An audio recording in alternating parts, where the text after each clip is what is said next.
할렐루야. 2월 8일 월요일 아침 기도회를 시작하겠습니다. 이번 주는 설이 있죠. 많이 분주한 한 주가 시작되지만은 이 가운데에도 주님의 말씀으로 하루하루를 주님 안에 살아가는 우리 성도님들 되시길 바랍니다. 오늘 말씀은 누가복음 12장 13절부터 34절까지의 말씀입니다.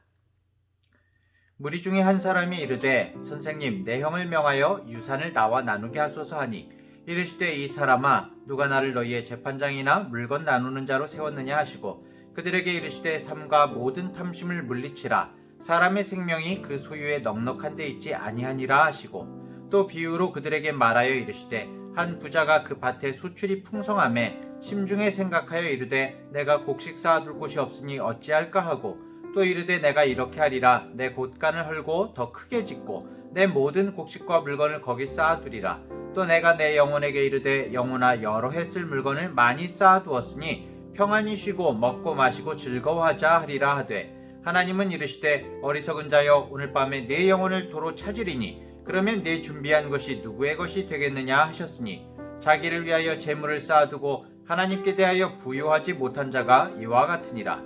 또 제자들에게 이르시되 그러므로 내가 너희에게 이르노니 너희 목숨을 위하여 무엇을 먹을까 몸을 위하여 무엇을 입을까 염려하지 말라.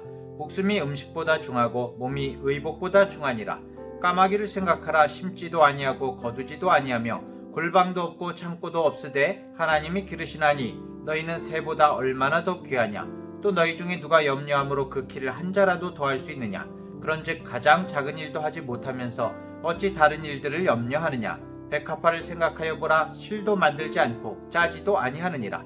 그러나 내가 너희에게 말하노니 솔로몬의 모든 영광으로도 입은 것이 이 꽃 하나만큼 훌륭하지 못하였느니라. 오늘 있다가 내일 아궁이에 던져지는 들풀도 하나님이 이렇게 입히시거든 하물며 너희일까 보냐. 믿음이 작은 자들아. 너희는 무엇을 먹을까 무엇을 마실까 하여 구하지 말며 근심하지도 말라. 이 모든 것은 세상 백성들이 구하는 것이라. 너희 아버지께서는 이런 것이 너희에게 있어야 할 것을 아시느니라. 다만 너희는 그의 나라를 구하라. 그리하면 이런 것들을 너희에게 더하시리라.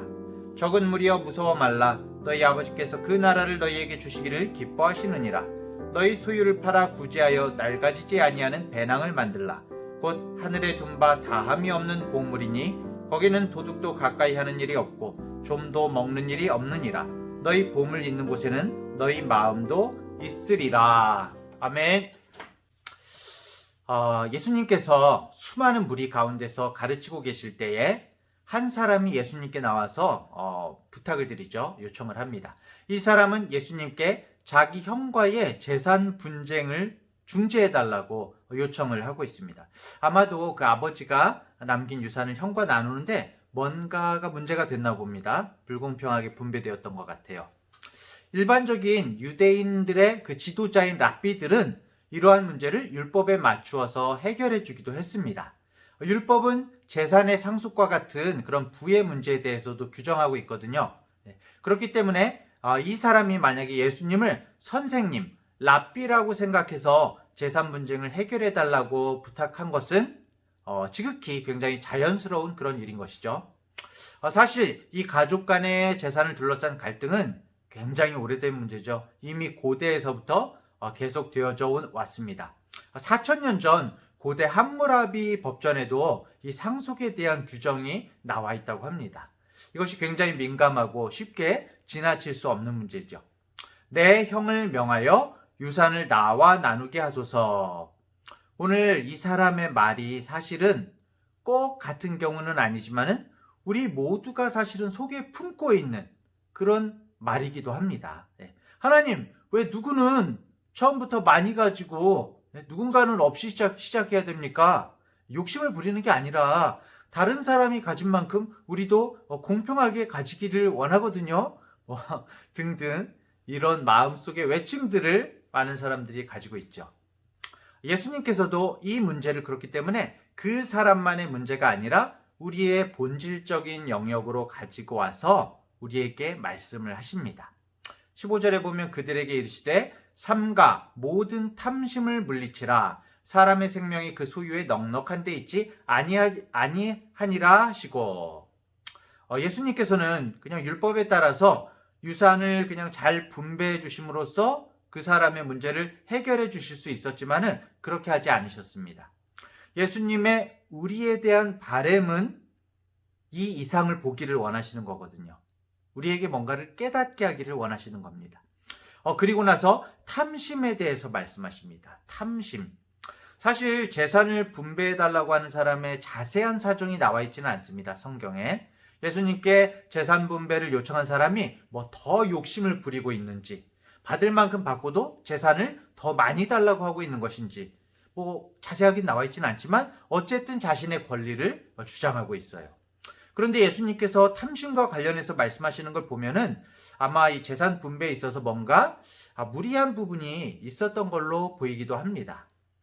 예수님은 탐심과 관련해서 한 부자의 이야기를 들려주시죠.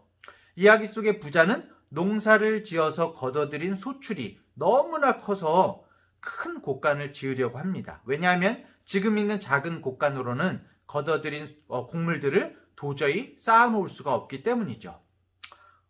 이 평범한 이야기 속의 부자도 사실은 어마어마한 악당이 아니에요. 불의한 방법으로 농사를 지은 것도 아니고요. 그냥 거둬들인 게 많을 뿐입니다. 잘못이 없어요. 사실 창고가 작아서 창고 짓는 게 무슨 죄입니까? 아니죠. 크리스찬은 경제활동, 이 활동을 해서는 안 되고 광야에 은둔하는 야인이나 중처럼 살아가야 되나요? 하긴 요즘에 뉴스를 보니까 요즘에는 중들이 재산이 어마어마하고 재테크도 열심히 하더라고요.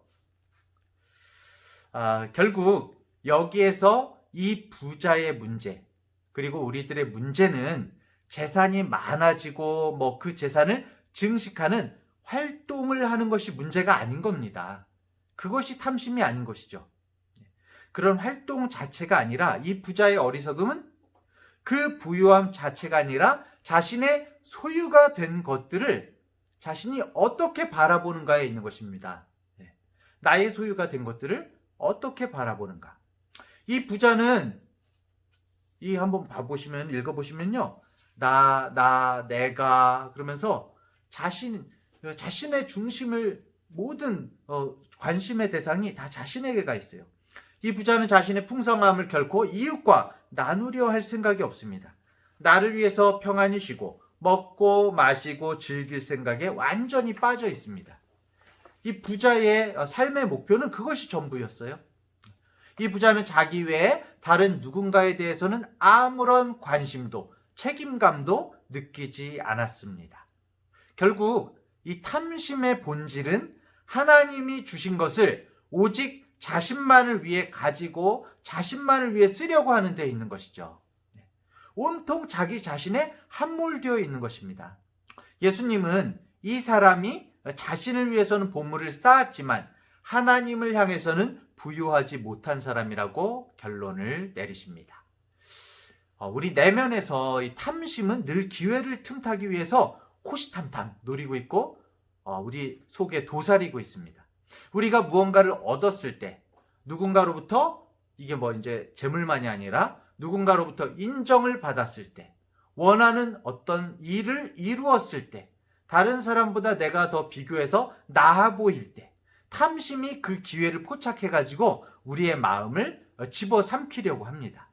그리고 그 탐심을 구분할 수 있는 기준은, 이것이 탐심이냐 아니냐 구분할 수 있는 기준은 바로 하나님과의 관계를 보면 알 수가 있습니다.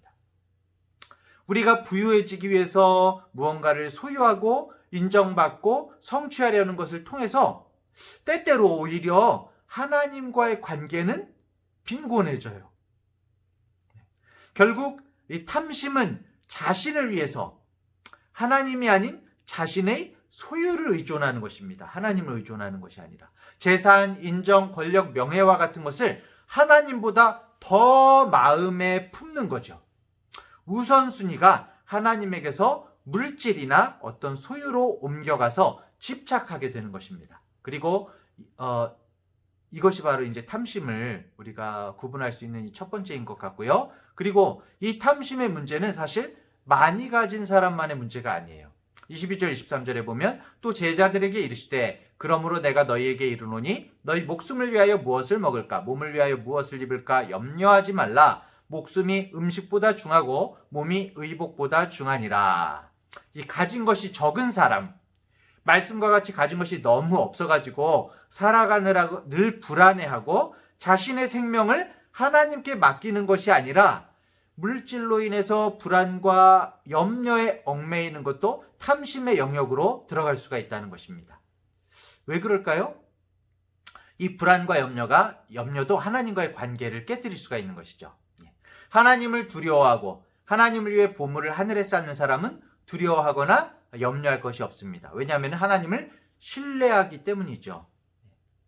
염려는 하나님께서 돌보심에 대해서 우리가 의심이 생기게 하고 우리의 믿음을 금가게 합니다. 믿음의 본질은 하나님께서 당신의 손에 있는 사람들을 우리들을 돌보신다는 사실을 우리가 항상 받아들이는 것이거든요. 그것이 사실은 믿음인데 이 불안과 염려가 하나님에 대한 신뢰를 깨뜨리게 되는 것이죠. 그러면 탐심으로 넘어가게 되는 것입니다. 예수님이 말씀하신 까마귀와 백합화 그리고 들풀은 우리가 하나님을 신뢰하는 것이 얼마나 중요한지를 말해주고 있습니다. 하나님께서 그것들을 그토록 기르시고 입히시고 돌보신다면 하물며 우리는 얼마나 더욱 돌보시겠는가라고 주님께서는 말씀하시죠. 자, 그리고 탐심이라고 볼 수 있는 이 세 번째 모습이 있는데 첫 번째가 뭐였습니까? 하나님보다 소유에 집착하는 거. 두 번째는 이 소유에 대한 염려 때문에 하나님에 대한 신뢰를 잃어버리는 것. 자, 세 번째는 29절부터 30절 보면 너희는 무엇을 먹을까 무엇을 마실까 하여 구하지 말며 근심하지도 말라. 이 모든 것은 세상 백성들이 구하는 것이라. 너희 아버지께서는 이런 것이 너희에게 있어야 할 것을 아시느니라 라고 그렇게 말씀하고 있는데요. 우리는 예수님으로 인해서 하나님과의 관계가 변화되었죠. 그래서 하나님의 자녀가 되었습니다. 그런데 우리가 나의 생명을 내가 가진 소유나 재산에 의지하게 되면은 하나님과의 관계가 망가지게 돼요. 어떤 부분에서 망가지냐면 이 세 번째는 소유나 재산을 하나님에 대한 관계가 부모 자식의 관계, 그 순수한 부모 자식의 관계가 아니라 내가 소유나 재산을 더 얻으려는 수단으로 하나님을 보게 된다는 것입니다. 하나님 자체가 목적이 아니라 하나님과의 관계가 나의 수단이 될 때 이 관계는 부모 자식의 정상적인 관계가 아니라 오히려 우상숭배의 관계가 된다는 것이죠. 나의 목적을 이루는 수단으로 하나님을 섬기게 되기 때문입니다. 하나님을 자신을 위한 수단으로 삼는 것이 이 탐심이라고, 이것이 우상숭배라고 에베소서 5장 5절 그리고 골로새서 3장 5절에 증거하고 있습니다. 이렇게 예수님은 탐심을 지목해서 가르치시고 더 나아가서 우리가 진정으로 가치를 두고 쫓아야 할 것에 대해서도 이렇게 말씀을 하고 계십니다. 오늘 31절 32절에 보면 다만 너희는 그의 나라를 구하라. 그리하면 이런 것들을 너희에게 더하시리라. 적은 무리여 무서워 말라. 너희 아버지께서 그 나라를 너희에게 주시기를 기뻐하시느니라. 이렇게 말씀하세요. 예수님께서는 우리에게 바라고 구하는 대상을 바꾸라고 말씀하십니다. 바꿔라. 대상 자체를 바꿔라. 자신의 삶을 위해서 뭔가 갖는 것을 구하는 것에서 우리들의 소유욕에서 하나님의 나라를 구하는 것으로 그 대상을 바꾸라고 말씀합니다. 잠깐 여담이지만은 우리들이 이제 소유욕이 자신의 삶을 위해서 뭔가 구하는 것이 너무 심해져서 사실은 요즘에 보면 쇼핑욕이라는 게 있죠. 쇼핑욕. 쇼핑에 너무 빠지신 분들이 많이 있더라고요. 그 자체도 그러한 작은 것들도 절제하지 않으면 그것이 이제 탐심의 영역으로 들어가게 되는 것이죠. 자, 결국 탐심은 자기 자신을 사랑하지 않고 하나님을 사랑할 때, 나의 자기에서 벗어나서 하나님을 사랑할 때 물리칠 수가 있다는 것입니다. 하나님은 우리를 무언가를 사랑하고 갈망하고 기뻐하는 존재로 창조하셨습니다. 그래서 우리가 내 자신이 무엇을 사랑하고 갈망하며 기뻐할 것인가가 굉장히 중요한 것이죠. 자기 자신을 사랑할 때 소유나 재물은 자기를 높이는 그런 탐심을 이루게 되는 것입니다. 똑같은 재물인데도 불구하고요. 하지만 하나님을 사랑하고 기뻐할 때는 이 소유와 재물들이 하나님과 이웃을 사랑하기 위한 그러한 도구가 되는 것이죠. 그렇기 때문에 예수님께서는 먼저 그의 나라를 구하라 라고 그렇게 말씀을 하세요. 하나님과 그의 나라를 구하면 이 모든 것을 너희에게 더하시리라 라고 그렇게 말씀하십니다. 우리가 하나님의 나라를 구할 때에 우리의 삶의 현실적인 필요도 더해줄 수 있다고 또 말씀하고 계십니다. 자, 그렇다면은 하나님 나라를 구한다는 게 뭘까요? 네. 먼저 그의 나라를 구하라고 하시면서 주님은 무엇을 말씀하시려고 하시는 걸까요? 뒤에 나오는 말씀들을 우리가 잘 주목해서 봐야 됩니다. 예수님은 먼저 그의 나라를 구하라고 하시면서 이어서 구제하는 것, 그리고 보물을 하늘에 쌓는 것에 관해서 말씀을 하십니다. 즉, 이 땅에서 하나님의 나라를 구하는 것이, 근데 오늘 이 본문 속에서는 어떤 하늘 위에서 우리가 하나님 나라에 가가지고 하나님께서 풍성하게 보상해 주시고 채워주시는 그런 개념이 아니에요. 예.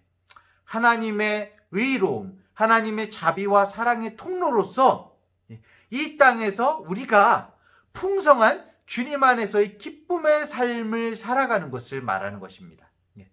우리가 우리 이웃에 대해서 연대와 책임의식을 가지는 것은 어떻게 보면은 주님과 같아지는 것이에요. 낮고 낮은 이 땅에 임하셔서 십자가를 지신 예수 그리스도 안에서 하나님께서 사랑의 책임의식을 우리에게 보여주셨거든요. 그 하나님의 구원과 긍휼을 우리가 주님과 더불어서 함께 이루고 동역하고 우리가 주님을 닮아가고 진짜 주님의 자녀가 되는 것입니다. 그것이 바로 하나님의 나라를 이루는 것이라고 말씀하는 것입니다. 그 자비와 사랑의 통로가, 우리가 바로 주님의 통로가 되는 그런 삶을 사는 것이고, 영광스럽게도 우리가 주님과 하나님과 하나가 되는 것입니다. 우리가 하나님이 되는 건 아니지만 주님께서 허락하신 그 영화에 이를 수 있도록 주님과 연합한 삶을 살게 되는 것입니다. 이것이 곧 소유를 팔아 구제하는 것으로 대표되는 삶, 보물을 하늘에 쌓는 삶을 말하는 것입니다. 마지막으로 33, 34절, 너희 소유를 팔아 구제하여 낡아지지 아니하는 배낭을 만들라. 곧 하늘에 둔 바 다함이 없는 보물이니 거기는 도둑도 가까이 하는 일이 없고 좀도 먹는 일이 없느니라. 너희 보물이 있는 곳에는 너희 마음도 있느니라. 이렇게 말합니다. 우리가 자기의 소유를 가지고 서로를 구제하는 것이 하나님 나라를 구하는 것이고, 타인과 공동체의 유익을 위해서 자신의 소유와 재산을 사용할 때 우리가 하나님의 도구가 되어서 서로의 필요를 채워주게 된다는 것이죠. 이 사도행전에서 오순절 이후에 그리스도인들이 자신의 소유를 팔아서 필요에 따라서 나누어 줄 때에 가난한 자들이 없었다라고 성경은 증거하고 있습니다. 결국 예수님께서는 율법으로 그 형제 주님에게 요청한 사람의 재산 문제를 해결해 주지는 않으셨지만 우리에게 하나님 안에서 이 탐심의 문제를 뛰어넘어서 하나님의 나라에 이를 수 있는 길을 말씀해 주고 계신 것입니다. 그 방법은 우리가 완전히 하나님의 자녀가 되어서 하나님 나라의 자녀가 되게 하시는 그런 복음의 방법을 알려주고 계신 것이죠. 복음은 율법을 뛰어넘어서 모든 것을 완전하게 하는 것입니다. 예수 그리스도로 거듭나 하나님의 자녀가 된 우리가 하나님 나라를 구하며 자기와 자기 소유를 사용할 때에 우리는 모두 다 같이 하나님처럼 되고 하나님 나라를 경험하게 될 것입니다. 하나님 안에서 연합한 우리에게 하나님께서 모든 것을 더하시고 풍성히 함께 하실 것을 믿는 우리 중앙대학교의 모든 성도님들 되시길 바랍니다. 자, 오늘 기도의 제목은요, 첫 번째로 나 자신만을 위하는 소유하고자 하는 그런 탐심 때문에 하나님에 대한 우선순위가 깨지지 않게 하시며 하나님께서 모든 것을 채워주시는 그 신뢰가 망가짐으로 우상 숭배하지 않게 하시고 하나님을 소유 때문에 이용하려는 삶을 살지 않게 하소서.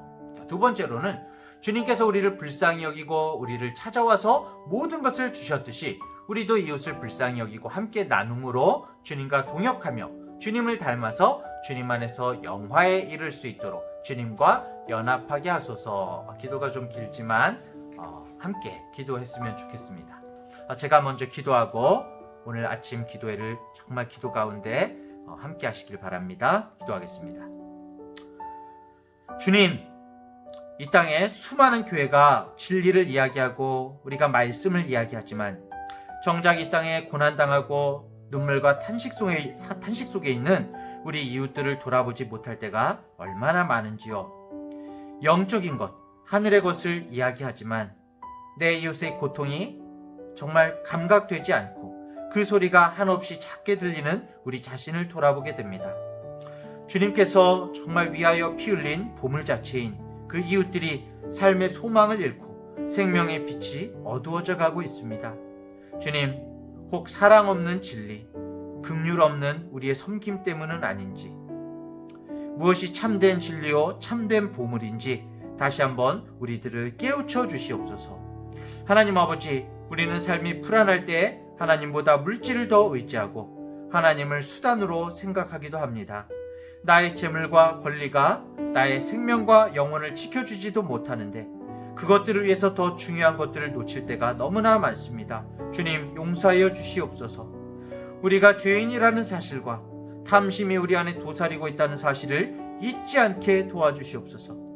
하나님의 나라와 의를 구하는 것이 나의 재산과 권리를 나 자신만의 만족과 안위를 위해 사용하지 않고 타인과 공동체를 위해 사용하는 사랑의 실천임을 오늘 말씀을 통해 들었습니다. 주님께서 우리의 삶을 돌보심을 깨우쳐 주사 정말 결핍의 두려움, 안락의 욕망을 내려놓고 주님의 말씀처럼 우리의 걸음이 온전히 하나님 나라를 구하는 참된 진리의 걸음이게 하여 주시옵소서. 오늘도 함께 하실 주님을 바라봅니다. 예수님의 이름으로 기도합니다. 아멘.